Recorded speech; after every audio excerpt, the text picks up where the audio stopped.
We are the stories we tell ourselves. I used to tell the maybe someday story until I saw the value contained in the why not today story. I was the main character in the how do I not mess things up story until I pushed my way into the how about capturing life's upside story. I believed wholeheartedly in the what will my friends, acquaintances, people I used to know think of me story before I felt the freedom of the you don't live life for them, you live life for you story. My scarcity story preceded my abundance story. My bowing before the odds story preceded my simply do not stop story. My you don't deserve them story preceded my if you're not a net positive on my life, I don't want you around story. My maybe I can be that impactful, add that much value, make that much money, have that much fun story preceded my I'm going to do all those things. Now how do I arrange these pieces to support my mission story? As I've grown and learned and changed, so have the stories that I've told myself. And I can look back and always draw a direct line from the stories I was telling and the life I was living. We get in life what we allow, and our narratives, our stories, happen to be the gatekeepers. If you want to change the situation, change the story, right? If you're telling yourself the world is against you, you'll live like the world is against you. If you're telling yourself the world is conspiring to help you live your best, you'll find the opportunity where you otherwise wouldn't. And you'll find it not through magic, but because you're looking for it. It's that simple. We don't look for things that go against our narratives. We don't seek things out that we don't believe exist. Those internal stories prompt our action, and our action changes our reality. Since finding this a few weeks ago, it's become one of my favorite ideas. Alan Watts, speaking to a classroom of students, he says, when a flag is flapping in the wind, is it the wind or the flag that moves? Neither. It is the mind that moves. Our minds are moving, they are internalizing and painting the portrait that becomes our reality. If you don't like the reality you're seeing, guess what? It's not the world, it's how you're viewing the world. It's what you're doing about your world. And I understand how hard it can get, how we all oscillate between periods of struggle and contentment, how low the lows can feel. I get it. But the truth is, the wrong stories will simply keep you down, hold you there. They'll ensure blinders stay on as life rotates around you and the opportunity dissipates. We are the stories we tell ourselves. And that's beautiful news because it means the reflection in the mirror holds the key to transformation. Life can give you the details, the context, but it can't write the script. That, my friend, is all you.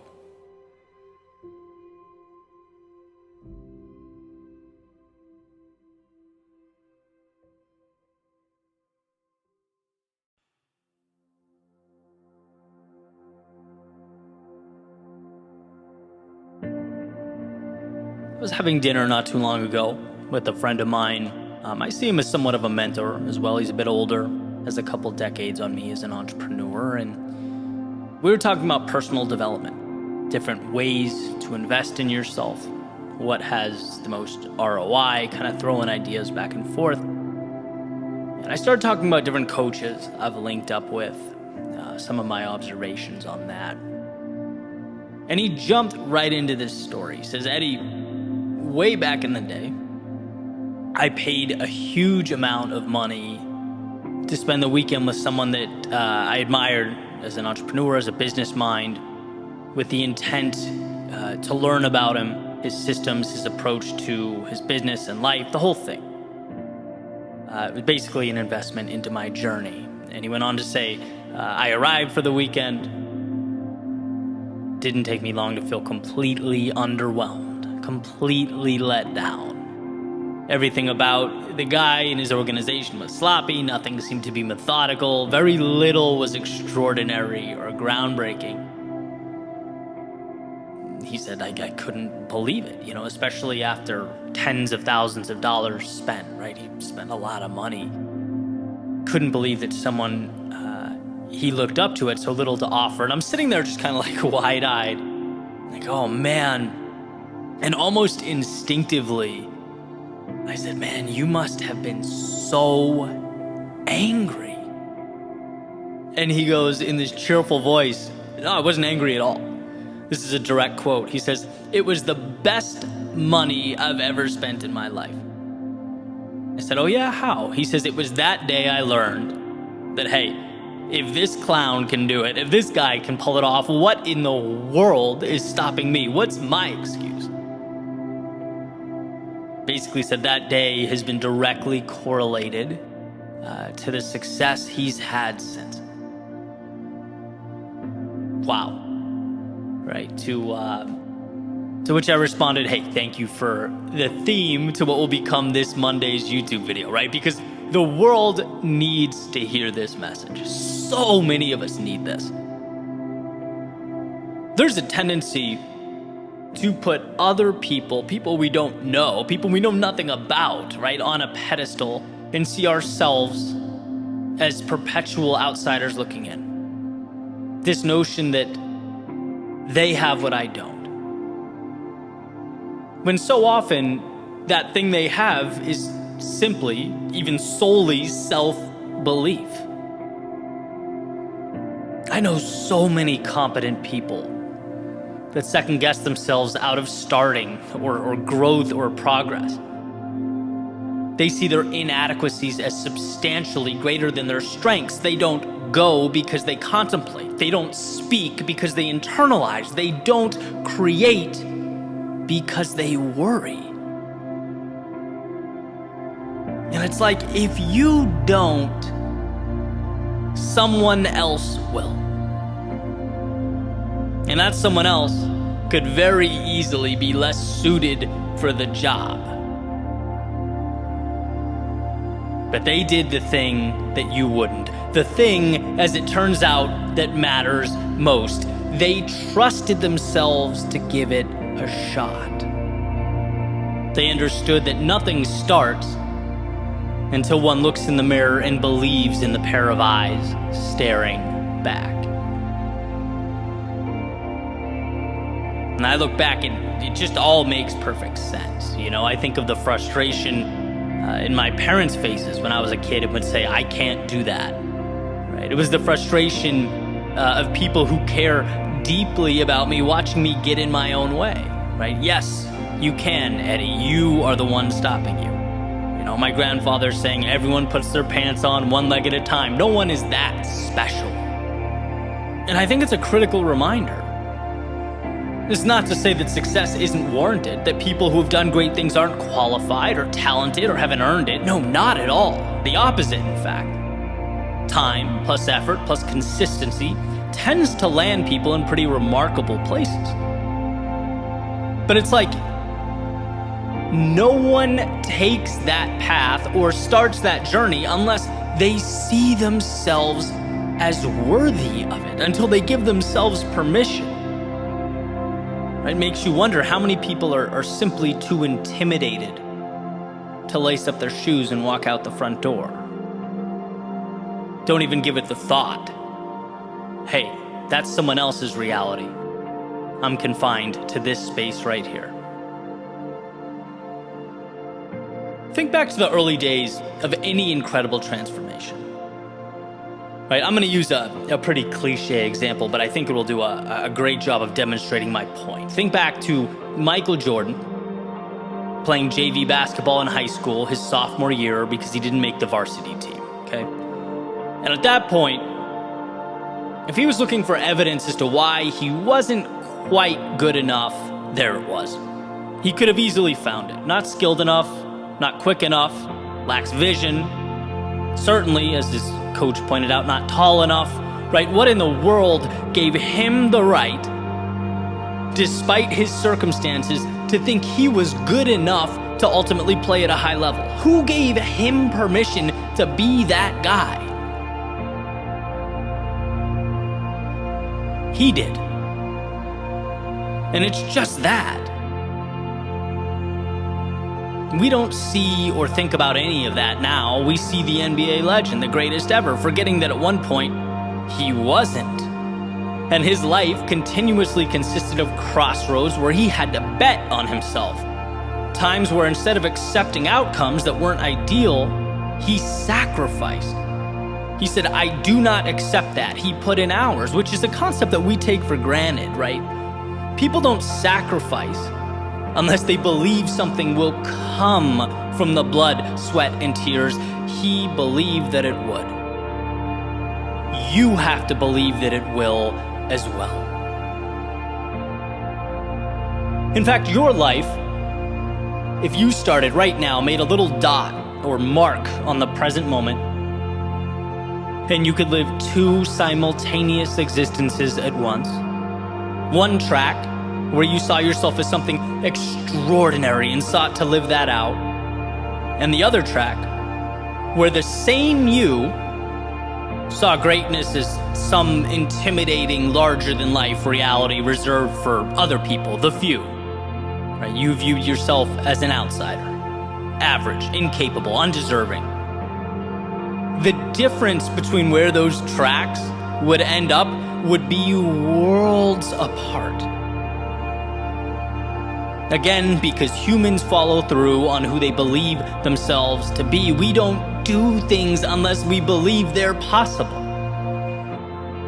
We don't sacrifice unless there's some sort of delayed gratification. We don't climb unless there exists a summit. What makes life both beautiful and mysterious is that we have to arrive at those outcomes before they exist. As Babe Ruth famously said in that article in the 1940s, it's hard to beat a person who never gives up. And it's hard to beat them because they believe themselves worthy of what they are chasing. So when will you? When will you find yourself worthy of that next level? When will you find yourself worthy of the financial success, the physique, the significant other, growth in your business? When will you let yourself be more or different or happy or whatever it is that seems just outside the scope of your reality? This world is built by people who understood what they wanted and granted themselves the freedom to pursue it. No superhuman strength required to place greater value on yourself. No record-breaking IQ necessary to live life on your terms, just a choice.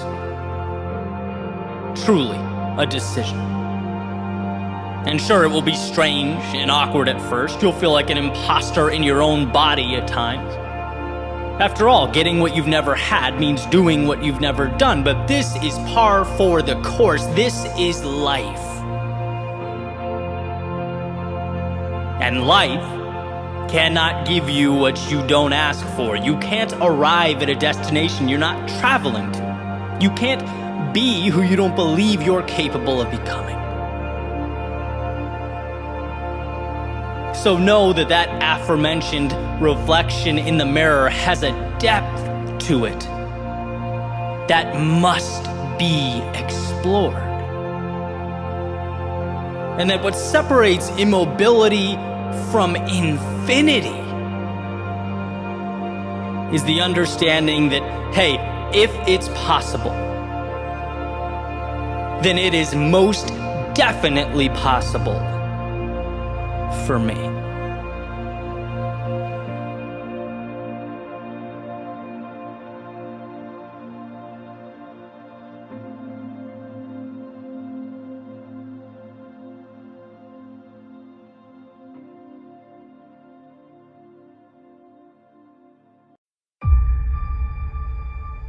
When it comes to the almost 8 billion people on planet Earth, there's undoubtedly a variance in the resources at our disposal, the influence we have. What we all share is the ability to rule over our own lives, our own thoughts.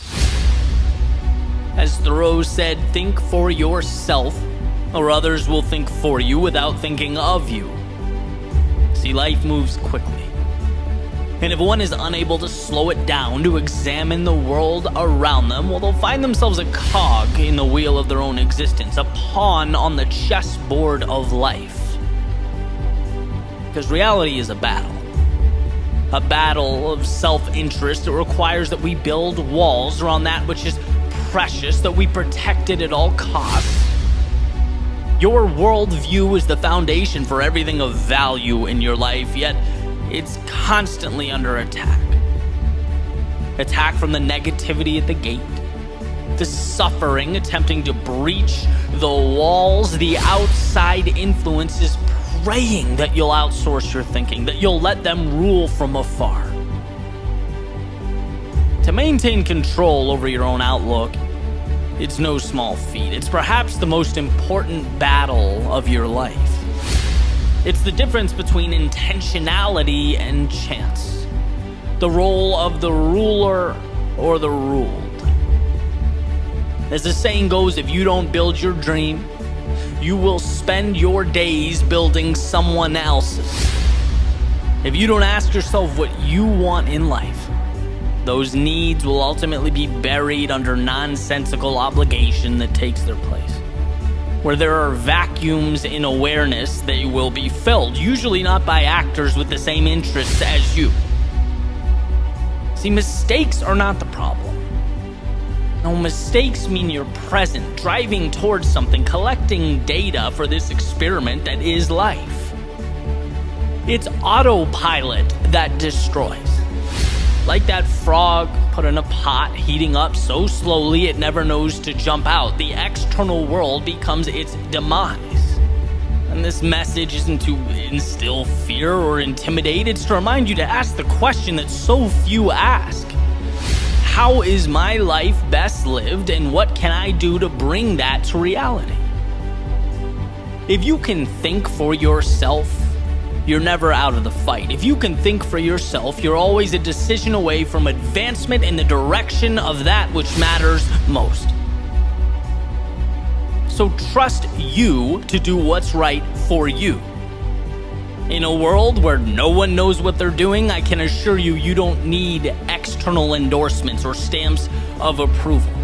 Take Robert Frost's road less traveled by and don't look back. Don't feel remorse. That's where you're forced to find yourself, to ask the tough questions, to embrace who you are. Because the crowd is antithetical to rationality. Not just because responsibility dissipates. Not just because human beings become essentially well-dressed chimpanzees, but because rarely on the micro level is the collective goal your goal. Have the courage to see that. Have the courage to understand that life is not an instruction manual. Everything around you, you have in one way or another accepted. And in accepting it, you have chosen it. By not saying no, you have in fact said yes. So realize that the world around you doesn't change until your thoughts become the bridge that connects current to future, today to tomorrow. Until you realize life can't make you a victim or a pawn on its chessboard without your permission, whether implicitly or explicitly. No, you have the ability to think, control, orchestrate something greater than what's in front of you. Let today be your next courageous step in the direction of that reality.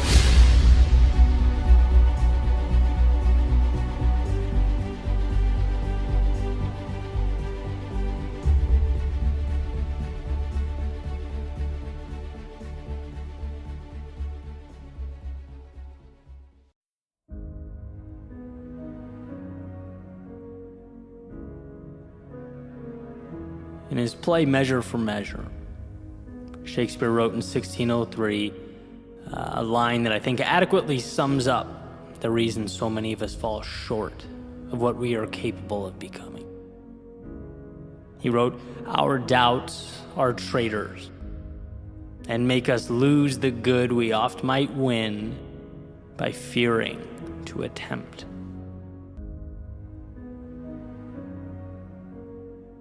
Our greatest tragedies and regrets in life tend not to be our mistakes. They're not when we try and we falter. No, the vast majority of the time they arise when we do not even attempt, because fear has prevented that very first step.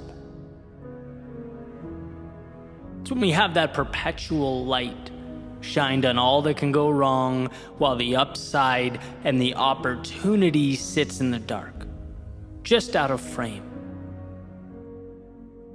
And in a world where you get what you focus on, to only focus on the worst possible outcome, it's a death sentence. It's debilitating. The way I see it, there are a million ways to improve something. There are infinite roads and paths and possibilities. None are certain, but what is? Here's the interesting thing, though. The only certainty, the only thing that is for sure, is that if you don't go, you will not arrive. One will never finish what they do not start. Listen to this quote from Thoreau. It's from his book Walden, which he wrote after about 2 years and 2 months of living in the woods by Walden Pond in Concord, Massachusetts. He wrote, "I learned this, at least, by my experiment, that if one advances confidently in the direction of his dreams and endeavors to live the life which he has imagined, he will meet with a success unexpected in common hours. He will put some things behind, will pass an invisible boundary. New, universal, and more liberal laws will begin to establish themselves around and within him. Or the old laws be expanded and interpreted in his favor in a more liberal sense." In other words, the world does not dictate, it reacts. It becomes what we decide it will be. And I was thinking about this recently. Have you ever thought about the utility of water? Just water. And how it is obviously essential for life. Specifically, humans can't live longer than about 3 days without it. Yet, we can also very easily drown in too much of it. The same thing that's required for life can easily take life away. It all depends on how it's being utilized. And so when I think about this, my mind goes to Shakespeare's message on our doubts making us traitors if we let them. Or Thoreau's passage about moving with conviction towards the things that matter, towards our dreams. And what I see is an intentional restructuring of the world around us. The idea that life can work for us or work against us. It can be our headwind or our tailwind, the reason we stay or the reason we leave, and who decides that? You. You decide that. I often think back to my first creative project once I took the entrepreneurial route years and years back. I referred to the project as quiet desperation, in reference to actually another Thoreau quote, "Most men lead lives of quiet desperation," because I realized around that time how easily that could become reality, and decided to do something about it. For me, it was a huge step out of the routine and the cycle. I finally asked myself who I was living for. Where did I lose myself? Or had I simply never bothered to find myself? And I don't know the answer to that, but I know at the time, if you asked me, Eddie, what are you truly excited about? Probably be a lot easier for me to tell you about the things I didn't like, I was afraid of, that I was unhappy with. That's what I saw, that's what I focused on, and that's the point. Until then, I was immersed in Thoreau's dreaded common hour thinking, and so used to it that I thought nothing of it. There was no next step or other side. And then I arrived at that moment I hope we all get to at some point. Realizing there's very little to lose and everything to gain. And it drives me crazy how hard we have to fight for this understanding. How much easier life would be if it was intuitive, but it's not. It's a journey, a muscle that must be built, and so we must build. We have to prove to ourselves that what's big and intimidating can be broken down. That what we visualize can materialize. That will always be true. But we need to make ourselves believe it. Identity is scripted, confidence is earned, not once, but every day. And we must understand the pain associated with staying far exceeds the pain associated with moving towards our dreams. The former is destructive and the latter is what we need. They are not the same. So being as we choose what we see, how about a commitment? Not a commitment to be perfect, not a commitment to have all the answers or avoid mistakes. No, how about a commitment to allow ourselves the courage to be imperfect? A commitment to go when we don't have the answers. A commitment to see mistakes as a necessity instead of a catastrophe. In this world of subjectivity, make sure that movie playing in your head illuminates the opportunity, not the loss. So that when you fall, the inclination isn't to run from the bad, but to look for the good. Because I promise you, you will get what you look for. That perspective will alter your actions, which will alter how you see yourself, which will alter the trajectory of your life. Let's leave that mediocrity, that common hour thinking behind as we head for higher ground. Commonality, being average, it's a wolf in sheep's clothing. It seems simpler. Sure, it seems easier. But the ones immersed in that world, they're depriving themselves of the answers they desperately need. They're refusing the hand that is perpetually reaching out. When we turn our backs on the extraordinary, it is because fear has gripped the wheel and we are now passengers along for the ride. But you have the ability to be more. You have the ability to move towards what matters to you.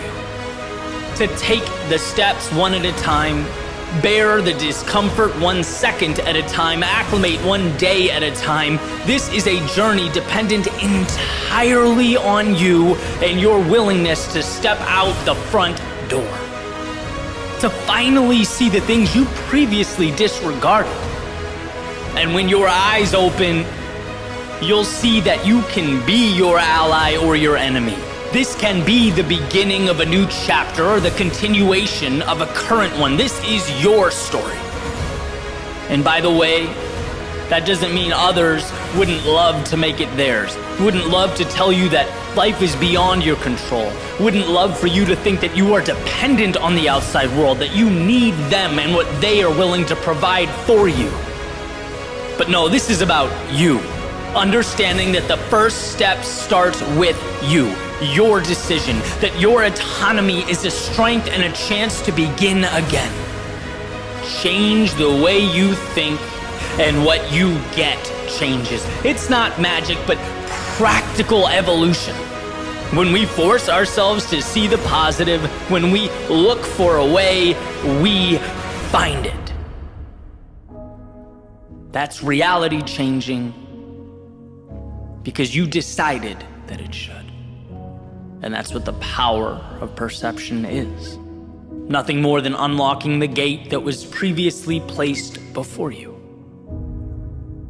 There's no better time than this very moment to walk through it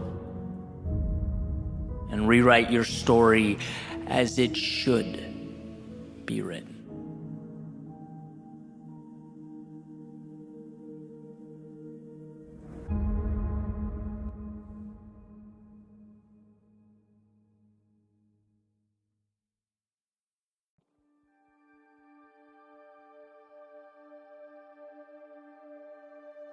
If there's time, then there's time to turn things around.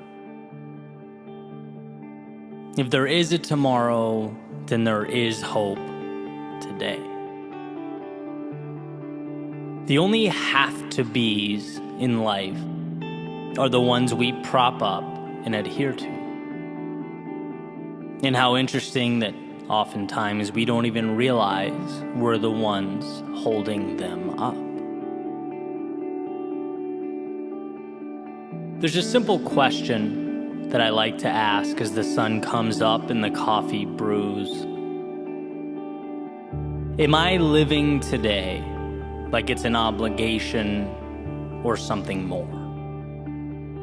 Is it an automatic continuation of the past or a methodical move towards a future that lights me up? And these aren't small distinctions. Right? I've lived both ways. I've felt what it's like to feel both. I remember going to work and joking around that a flat tire would be a real treat. That's not accountability. That's not control. That's essentially living life as a jellyfish floating along with the tide. And while the lack of required output, innovation and planning may have felt like a win in the moment, or a burden lifted off my shoulders at the time, deprived me of that which resides in the soul of every human being alive. Purpose. Personal agency. See, you can only go so far, so long being the spectator of your own journey. You can only go so long looking out the window before you wonder just what it'd be like to be behind the wheel. When we put our actions up against the question, why? It astounds me how many things are done because it's what we've always done. We act like we're expected to act, think like we're expected to think, see who we're expected to see. But expected by whom? Some of my greatest breakthroughs in life emerged after being asked why by people I look up to or respect. Why have you accepted that? That's your income? Okay, great, but why? That's how you spend your day? I see. How come? And when one is tasked with looking at their own life through a magnifying glass, some hidden truths always emerge. It shines a spotlight in the corner of the room, illuminating those shadows where one can, if they look hard enough, make out the wolf in sheep's clothing that is the phrase, because that's how I've always done it. We get in life what we accept. We are what we allow ourselves to be, and if we don't ask ourselves which mountain is worth climbing, which ocean is worth crossing, we simply float with the tides. We're at the mercy of the winds. We forfeit the mastery over our own lives that awaits if we're willing to take that wheel and navigate. So here are a few things to take with you. First is you are bound by nothing. The parameters you exist between are of your making. You can get in that car and drive. You can walk away and begin something new. You can entertain that vision that's been conveniently tucked away in the back of your mind. Understand that to not go is fine, but it's a decision. And perhaps a decision you'll wish you made differently. And second, difficult today liberates you tomorrow. It's easier to observe. It's easier to say how you wish things were. After all, stepping out into the fast-paced, chaotic world is tough. It's scary, it's unpredictable, but it's where you find yourself and the path that's calling your name. It's beyond the pins and needles, emerging as one jumps into the cold water, that they're able to find that evolution. If there's time, then there's time to turn things around. If there is a tomorrow, then there is hope today.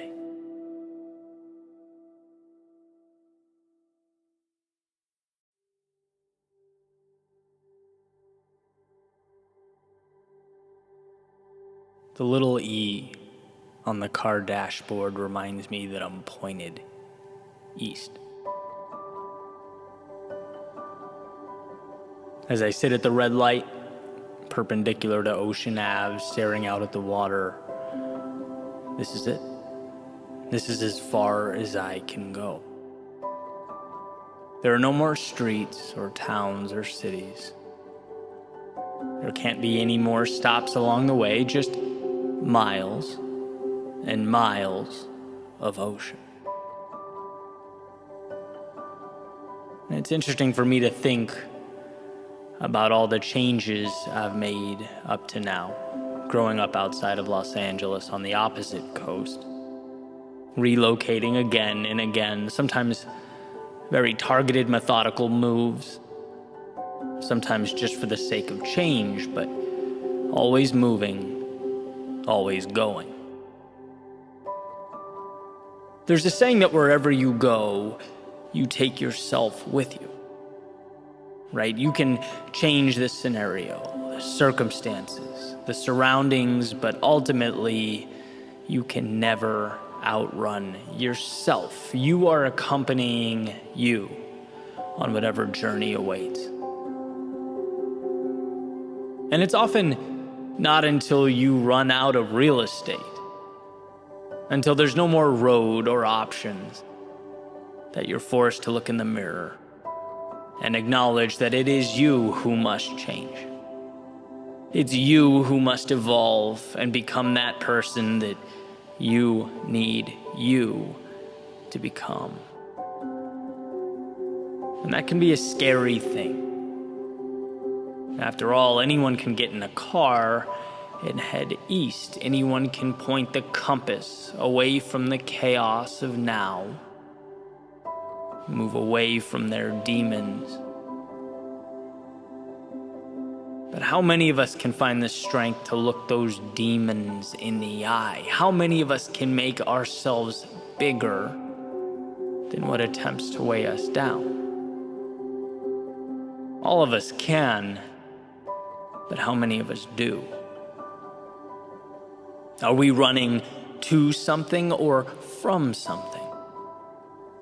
Because there is a difference, and that difference is not small.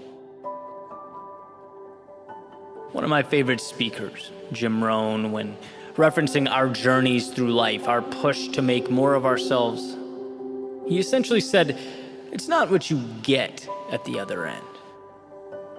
It's who you become along the way. And I think, like everyone, I've forgotten that from time to time over the years, forgotten that value is not simply in going, but in becoming, in the courageous little steps that accumulate over time. Forgotten that the external world might inspire or excite, that change might invigorate the soul, that the road untraveled might remind me of life's beauty, but these externalities are only as valuable as you allow them to be. They're only opportunities if you decide them to be so. Change inspires. But will you let it inspire you to do that thing you know you need to do, but are terrified of doing? And that road, it might remind you of life's beauty. But will you let that reminder be your invitation to share your own beauty with the world, whatever that means for you? Can you be that vulnerable? Can you take that leap in the story of your becoming? See, it is incredibly easy to look out at the world and pinpoint its flaws. All those little problems and imperfections, they tend to jump out at us. But can you identify what you, yourself, need? Can you be courageous enough to ask those questions of yourself? What matters to me? What does a meaningful life look like to me? Where am I falling short? That is a conversation that needs to be had. And it needs to be had often. Otherwise, we will drive and drive and drive until we hit water and are forced to ask that question. Because it's interesting that when we don't pause and make the changes that need to be made, life has a way of ensuring that we do. But when it's mandated by life, it tends to be a lot messier, a lot more chaotic. At least than when we make the decision ourselves. But either way, we cannot run forever. Either way, we must step into a new pair of shoes and learn to walk confidently with them into the night. There are plenty of little mantras floating around out there, little pieces of advice, and perhaps it's best for us to weigh them each individually, see what meets our needs and fits our criteria. After all, life is not one size fits all. But one of my favorite among these is to do one single thing that scares you every day, and I'll tell you why. Because when we become conditioned to turning our backs on all the uncomfortable things in life, we cripple our prospects of a better tomorrow. It's synonymous with the seed refusing water, saying no to the very thing it needs most. And what should be noted here, one of the reasons it's so dangerous, is that saying no is incredibly subtle. It's not some big event or explosion. There's no fireworks show that occurs every time you walk away from what you need. No, it goes unnoticed. And again, one of the greatest challenges is quantifying that which we don't do. How do you measure that thing you walked away from? Well, unfortunately, you can't. You can't, at least until you're staring out at the Atlantic with nowhere to run, no more escaping on the agenda.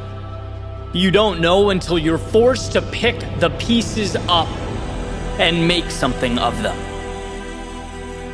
And I say this so that hopefully it can ignite that spark in your soul that you need most, whether you previously recognized it or not. I say this to remind you how much bigger you are than your problems, how you have the ability to transform all that exists around you when you transform yourself. There's a certain inevitability associated with how we see ourselves. And I believe this to be true at both the personal and the societal levels. Anyone can look in the mirror and see the past, where they've gone wrong, how inadequate and ill-prepared they are. But the courage to look in the mirror and see strength, to both identify and understand one's shortcomings, but know that you have the power to do something about it. To know that the times you fell or didn't make the cut, they don't indicate that the endeavor was all for naught or unequivocally wrong. No, there is so much good tied into your pursuit. So much beauty and courage ingrained in your soul. But imagine a life where you no longer run from the gaps, but close them. Imagine finding it in yourself to begin that hero's journey. And where you used to run to protect yourself, now you take the offensive to grow yourself. Where you used to avoid the possibility of failure, now you chase the possibility of victory. You can have that if you want to. You can be that if you choose to. And sure, you may never be able to outrun yourself, but you can always adapt yourself to be that person you always needed you to be. Sometimes we just need the reminder that we are strong enough.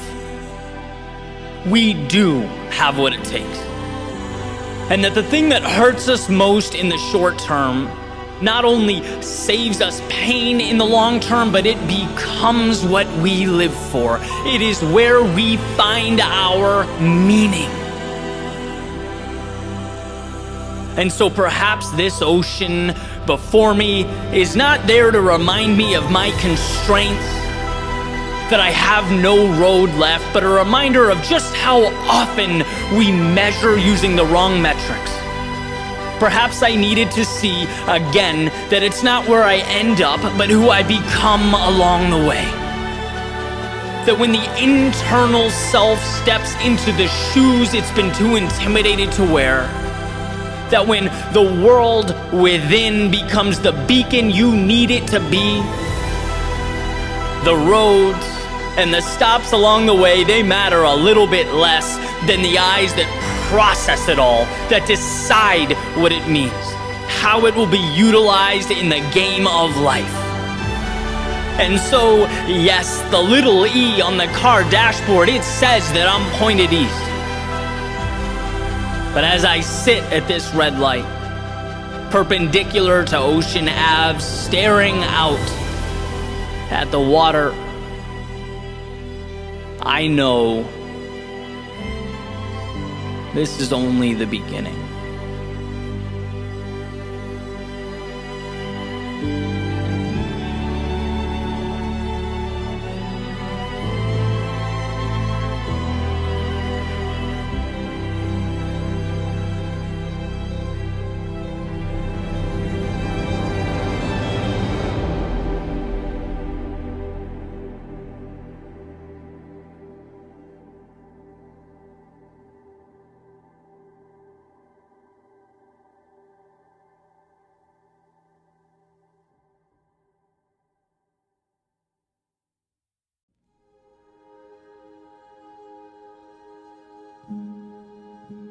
Sometimes I wonder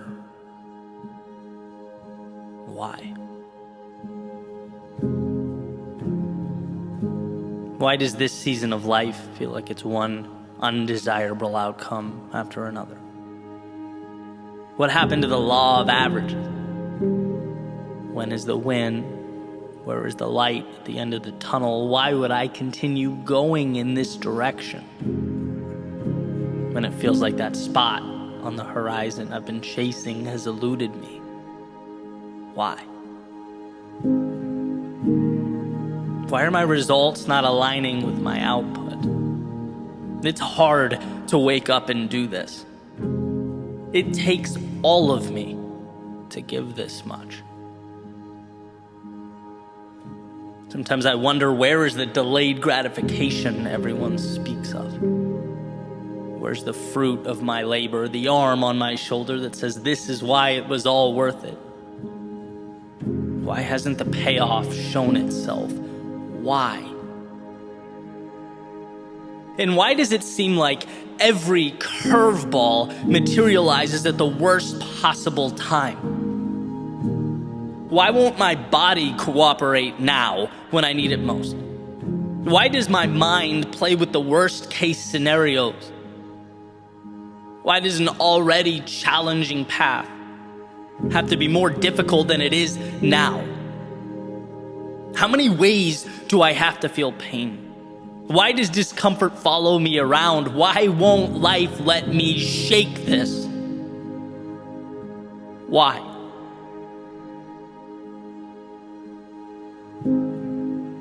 Well, maybe, just maybe, it's to show you how strong you are, what you can endure. Because deep down in your soul, you know you are the 1%. Because if you can push through this, you can push through anything. And I don't know why life gives us its lessons when it does. Why the world seems to stack it on when we're at our most vulnerable. When the ground beneath us is most unstable. But if you can find the courage to step back and see this for what it is, if you can hold on to the idea that this is happening for you, you'll come out of this a different person. You don't need to perform a miracle when you're at your lowest. No, the courage, the power, the strength is in showing up. You need to continue forward. Let go of the week, the month, the year. Sometimes we are tasked with pushing through the moment, the hour, surviving the day. And sometimes there is nothing more courageous than that, nothing more powerful than seeing what it turns into down the road when we look over our shoulders and are grateful we never stopped. So yes, this season might seem like a non-stop barrage of obstacles and misfortune. Why? Perhaps because it's life allowing you to plant your seed now, so that when spring comes around, you are provided something you've never had before. You arrive at that spot in the horizon you've been aiming at.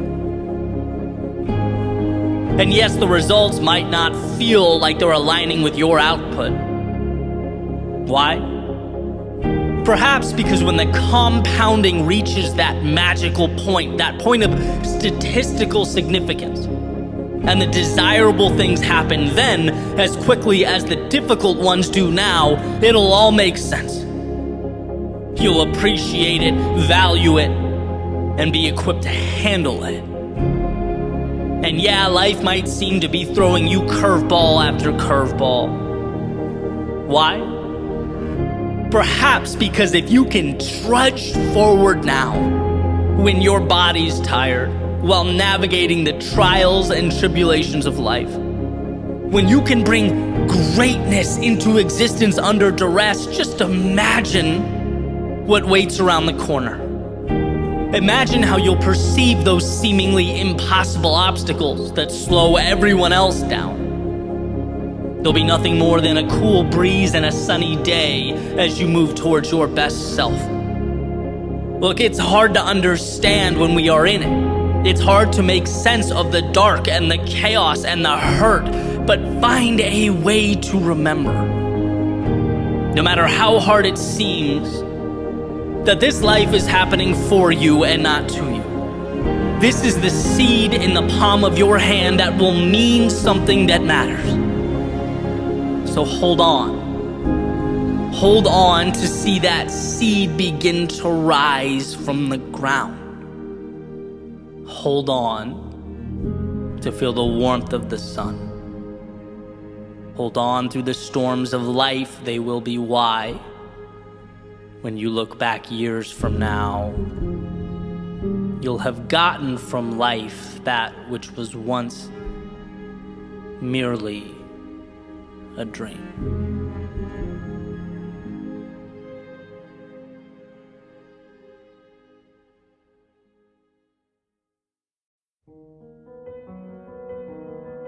Just go. Sure, things will feel strange at first, abstract at first, wrong at first. It's incredibly difficult to separate from the past. It's hard to detach from the deeply rooted biological whispering of, hey, at least you knew what to expect back there. But that whispering has preservation in mind, not happiness. And at some point, we need to stop preserving that which is not ideal, so go. The walls that once existed, they'll crumble. And this will be startling at first, shocking at first, intimidating at first. It's incredibly difficult to watch foundational structures crumble around us, especially when you know you are the one that lit the fuse. It's hard to walk away from the faint murmur stating, hey, this was your home, how dare you leave it? But those words, they have status quo in mind, not growth. And home is an idea you take with you. It's no set of parameters. Just go. The stories you told yourself, the narratives you thought were forever will prove to be nothing more than the end of an underwhelming chapter. This will feel abrupt at first, unfair at first, will leave you deeply unsatisfied at first. It's incredibly difficult to realize that happily ever afters aren't linear, they're cyclical. It's hard to walk away from the voices pleading with you not to turn the page, stating that because their realities will remain the same, so must yours. But those aren't the characters with whom you'll emerge victorious. Some movies must be recast, the setting reimagined, the hero reinvented. And so it should be known that your greatest strength is the little steps that you are capable of taking, the little decisions you are capable of making. Remember, safety is not safe when it keeps you from what you need. And the wrong nows have a tendency to evolve into the wrong forevers. The small concessions, well, they become the big mistakes. So if it's a sign you're hoping for, let this be it. If there's a time you're waiting for, let now be that time. If it's someday you are dependent upon, let today be that day. As doing nothing is in fact a decision, but only one of many. One path laid out before you, one single grain of sand, where the edge of today's world touches the shores of tomorrow's. Sometimes it's about the ability to stand up, face the horizon, and just go. Go because it's only upon going that you realize you're capable of the journey. You finally see in yourself the strength you've longed for. It's in going that you realize yesterday's situation wasn't even really the problem. It was your fear of the unknown. of leaving that situation. It was living with the devil you knew, instead of potentially having to face the devil you didn't. That's what happened to your wings. They just felt safer tucked away. But it's in going that we acquire perspective. The tragedies, the devastation, the things that kept us awake at night, they really weren't that bad. But how are we to know? When you build walls around yourself, what's within them becomes your entire world. It's in going that you create yourself. And while everything you need is already beating in your chest, the great unknown before you is the water to that seed, the key to that door. What you fear is exactly what you need. And so the beautiful dance through life goes on. Not beautiful because of its elegance, it's rarely that. But beautiful because of its promise, its malleability. Beautiful because we get to move without answers in order to find answers. Beautiful because what we become is directly proportional to what we're willing to endure. And that means that the universe doesn't judge. It doesn't know us by our failures or our mistakes, but by our courage. Our courage to face all of these things and move forward anyway. To relentlessly explore the resilience of the human spirit. An infinite light in an otherwise finite world, a bridge that is built beneath our feet in real time. And what a weight off of our shoulders to know this. We don't have to get it right. We just have to step out the door trusting that we will pick up enough pieces to put together something meaningful. We just have to go. And then the world, it opens up. Just like that. Leave the old, embrace the new. Simple, you think to yourself. Well, yeah, of course, the best things in life are always simple. Always have been, always will be. We just imagine them to be difficult. We have a knack for making simple decisions into complex matrices of cause and effect. Pros and cons, wins and losses. We learn to think for years until we finally come to the brilliant realization that happiness, that meaning, that a life well lived comes when we think less. Ready, fire, aim. There is no perfect path, just an adjusted course, an endless series of change, of learning that falling is just a road sign indicating where we need to go next. You can't plan for that. You can't chart a course that doesn't exist. No, you leave who you were yesterday behind and you set sail.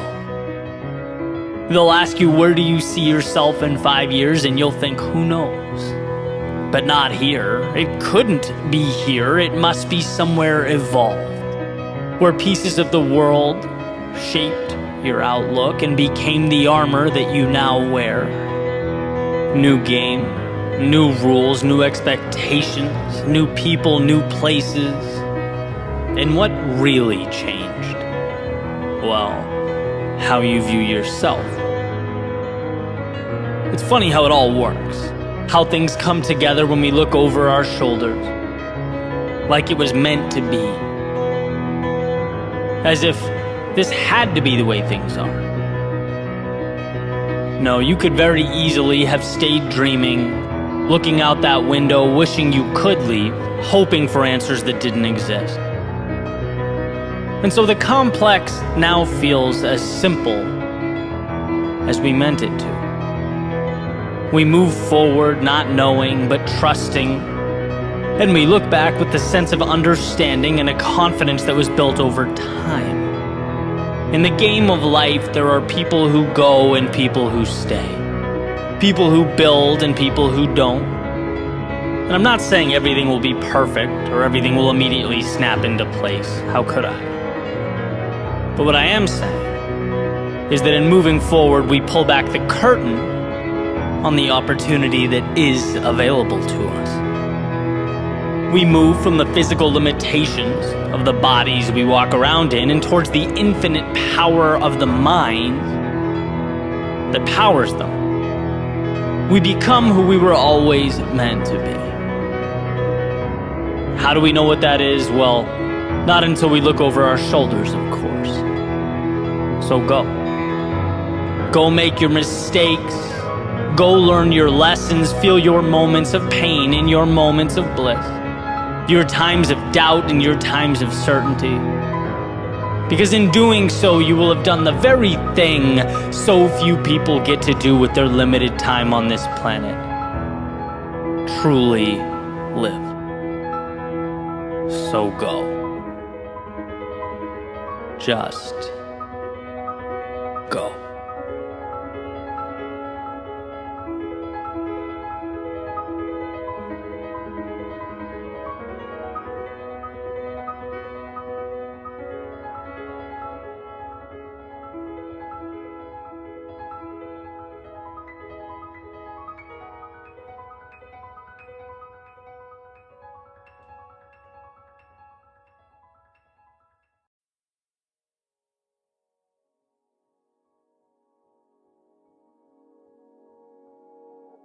Hold the vision, but trust the process. An idea that should act as our North Star, right, as we make our way through life. It proposes believing in a goal, but at the same time understanding that its manifestation will be unpredictable, challenging. It may not unfold the way we thought it would. To me, though, the most challenging aspect of personal growth, of building the things that matter, creating realities we dream of, it's the mandatory dance we must do with time. The patience that's woven into the equation, it's the empty spaces that we tend to use for manufacturing doubt and disbelief when life has given us nothing to react to. It's like we create monsters in our heads. And it's really an incredible thing when you think about it, right? I look back on the past decade of my life, and the hardest parts, and some were excruciating, they were pain derived from what I knew I hadn't yet accomplished. It was a feeling like I wasn't moving fast enough. Like the winners in life had that over there, and all I had was this over here. A completely nonsensical narrative, but one that certainly felt real. Discomfort from the delta or the gap between what I wanted and what I had. A feeling that would randomly dip in and out of my conscious mind as I sort of chipped away at my goals day in and day out. And I started to wonder, how can I better position myself to grow, to maintain that ambition, but also to do it with less anxiety, right? As I stated a few seconds ago, hold that vision, but perhaps improve my trust and relationship with the process. My ability to immerse myself in various pursuits without dwelling on the fact that I hadn't yet arrived. Because look, I know this game. We all know this game. There's always going to be another finish line to cross. That's a great thing, but can also, when we're not looking at it correctly, be to our detriment. There are always higher numbers to achieve. Again, incredible opportunity, but with the wrong perspective, dangerous. If you can't find a way to appreciate the now while you climb, you will be forever lost. There will always be a hole that's never filled. I think we need to be better about supporting ourselves along this journey. No one can be there for me like I can, and I think that's true for everyone. We need to be our greatest allies. So I brought this question up, as I tend to do with a few of my friends, right, with different perspectives. They look at the world a little differently. And basically asked, how can we get out of our own way? Is there a lane to both be tenacious in our pursuit of evolution, to continue doing the things that excite and challenge us, while also being a little easier on ourselves, trusting that dance we do with time as the process unfolds? And so I present this question to one of my friends sitting across from me at the table, and he thinks about it. He says, Eddie, well, that's what's gotten you where you are. That feeling like there's always more. It's the reason for the success you've had and the success you'll have in the future. It's what will push you. It's why you will succeed. People that accomplish things are never satisfied. Jordan was never satisfied. He was never happy. And in that context, greatness and happiness are not compatible. And I took it in. I certainly appreciated the perspective, right? In many ways, I think he's right. Sort of reminded me of the idea behind Tim Grover's book, Relentless, that it's an obsession that must take place. It doesn't leave room for much else, right? Incredibly valuable to understand, if anything, just to see, just to grasp what it means to achieve in a world of obstacles. But truthfully, I wasn't entirely satisfied, right? How can we better visualize the process so that we're more powerful allies to ourselves? That's what I wanted to understand. And a short time later, I'm at the kitchen table, kind of going over some analytics for social media, like YouTube channel, podcasts, stuff like that. And my father, who happened to fly in from Boston, he's at the kitchen table with me. We're having some coffee, and I made a comment about the trajectory of the numbers. I forget that particular week. Maybe it was higher or lower than expected. I don't really remember. But he made this comment about the patience that I've had with the channel over the years. Just an offhand remark. He said, the numbers are like the S&P 500, right? The stock market. There are days when it drops, there are days when it rises, but over the long haul, it's steadily pointed up, and it continues to point up. And I found that so interesting. I harp on the small things a lot on this channel, the little breakthroughs that pave the way for larger transformation, ideas that change the way we look at things, which ultimately change the way we act, which change the results we get, and this happened to be one of them. It hit me just right. What is perhaps the most important piece in the famous book, The Intelligent Investor? What is the idea that made Buffett a billionaire? It's that you invest in things you believe in and you remove the emotion. You hold the dips. Right? When the stock market takes a hit and everyone's panicking and acting emotionally and selling, you don't sell. You buy more, right? When the world emotionally rushes out, you rush in. And when the world emotionally rushes in, you step out. Well, in life, there will be days when your metaphorical stock drops. At least you feel like it does. Right? Those YouTube numbers, perhaps numbers in the old bank account, maybe fitness goals fall flat, maybe you're just not seeing a return on investment. But we are never defined by the events of the day. Even the worst of days, they're merely a small part of a much larger pattern. And the truth is, sometimes success is so small, you can't see it. Of course you're going to be anxious if you think every day should be comprised solely of mountaintops and finish lines, if you're always looking, comparing, contrasting. But sometimes success is 0.00001% better. Sometimes success looks like the S&P 500 taking a hit, dropping for a day, a week, or a month. Sometimes growth doesn't look like what we want growth to look like. But just like intelligent investors, you are putting your money in the belief that at a certain point down the road, the value will be higher then than it is now. And this idea has been everything to me, particularly On the days when it feels like things are going backwards, over periods of time where I feel like I've been standing still, where the voice in my head is presenting all kinds of scenarios that I could have been better or done more, and maybe so. But these times are nothing more than data points. They are steps along the way.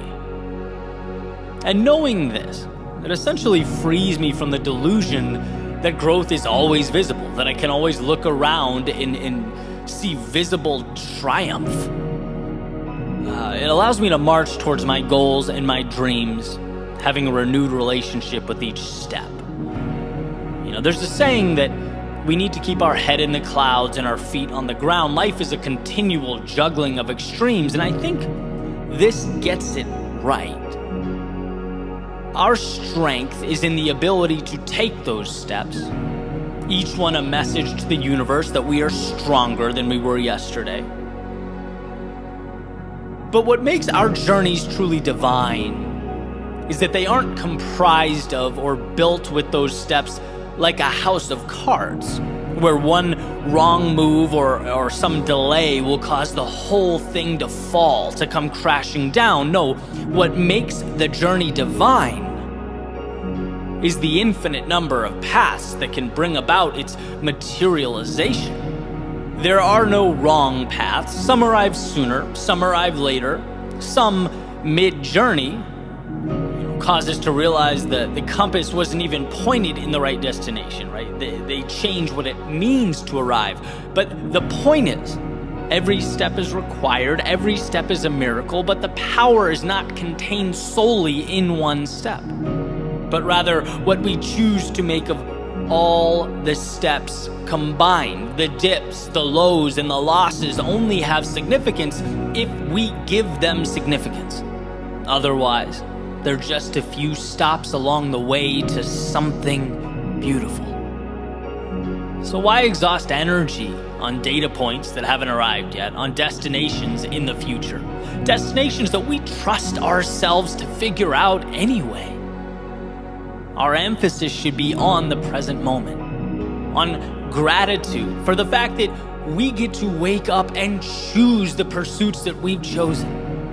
And some days, those pursuits will feel like the miracles that they are. We'll see the finish lines, the mountaintops. We'll feel triumphant, and some days, those victories will be hidden in plain view, but they are there nonetheless.